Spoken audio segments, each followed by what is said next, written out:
Good day, Sir Clint. So, mao ni ang UML sa akong laboratory 3 behavioral design pattern. So, smart home controller. So, ang under niya, under ana niya is attributes, which is si observers o si strategy. So, si observers, mo siyang sa observer pattern, mo siya mga list of devices na naka-connect sa atong system. Well, si strategy mode is mo siya nag-hold sa current mode sa atong operation. Like,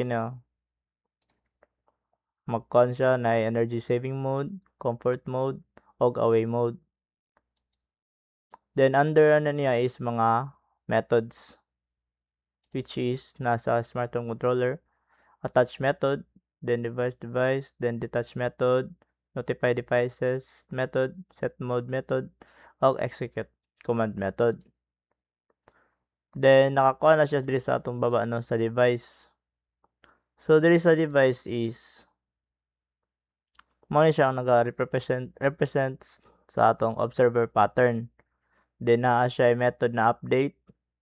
So mo ni siya naga-define kung unsa ang device mag-respond sa atong controller, kung saan niya pag-respond. Then naa siya concrete devices, which is smart light, thermostat, ug door lock. Since naka-implements mo siya sa atong device na interface, so natural lang jud na i i-override niya ang atong update method. Then diri sa atong strategy na kini mode is na siya apply settings na method. So the since ang interface mode na to is naka-interface man siya ang mode na to. So tanan mag-implements kay mode is iyang i-override ang apply settings, which is kining tulo is naka-kuan gyud siya. Naka naka-override ang mga methods ni mode. So mao na siya ang ginabuhatan niya is kung ang controller daw kay mag-notify, so i-execute din na niya.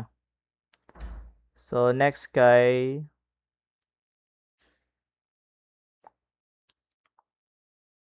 sa command.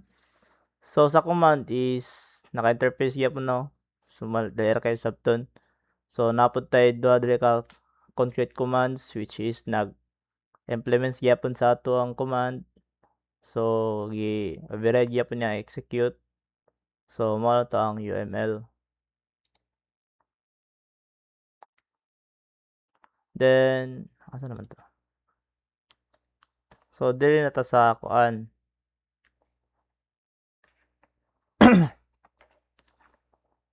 Sa akong code. So welcome. So diri is ang observer pattern kay mao ni siya nagapahibalo sa tanan devices kung naay changes sa system mode. Example, kung mo switch ka gikan comfort mode, ay di man oh. Dara. Comfort mode gikan diri sa atong energy saving mode, tanan devices is ma-update dayon. So kuan din apply energy saving mode na to. So diri makita nato diri tara mag-notify siya kung naay mahitabo no. If naay kuanon, asa man tong dara controller attach, away mode. Uy, di man mao. Ay dara, controller attach. Since then so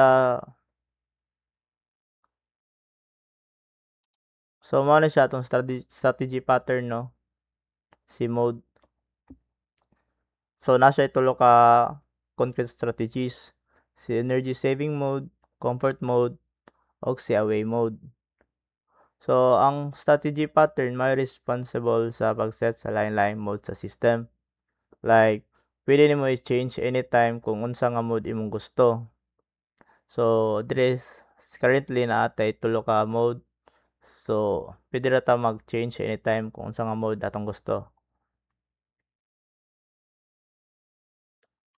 Then sa command pattern is natay duha ka concrete commands, which is si turn on light command o si lock door command. So mo ni siya nagahandle sa mga commands nga ginahimo sa user. Like kini turn on light command nato og lock door command. So user ang mo handle ana ng mga commands. So giunsa pagtrabaho ang tulo ka patterns sa usa ka system. So ang user mopili og mode. So dire.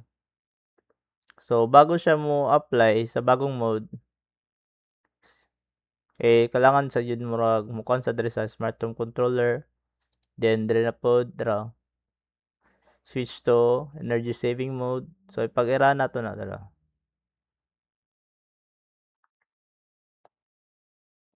Kaya.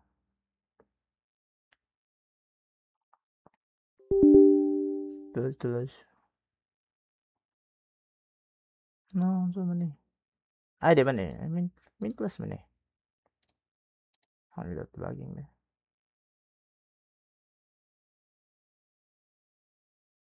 Basta pag i-run mo giniganom lang niya. Mulabas ni siya tanan no konsepuan. So ang kuan ana niya is ang flow na siya is ang user na mo pili og mode. Then ang controller is mo siya mo-notify sa tanang devices, mo-update sila hang state ba. Then ang command is mo na siya mo execute sa command. So overall gamit ko akong gi-combine ang observer, strategy o command into one system. So smart home system ang naisip na i-example sa behavioral design pattern since magamit man ang observer, strategy o command sa isa ka system. Mao lang to.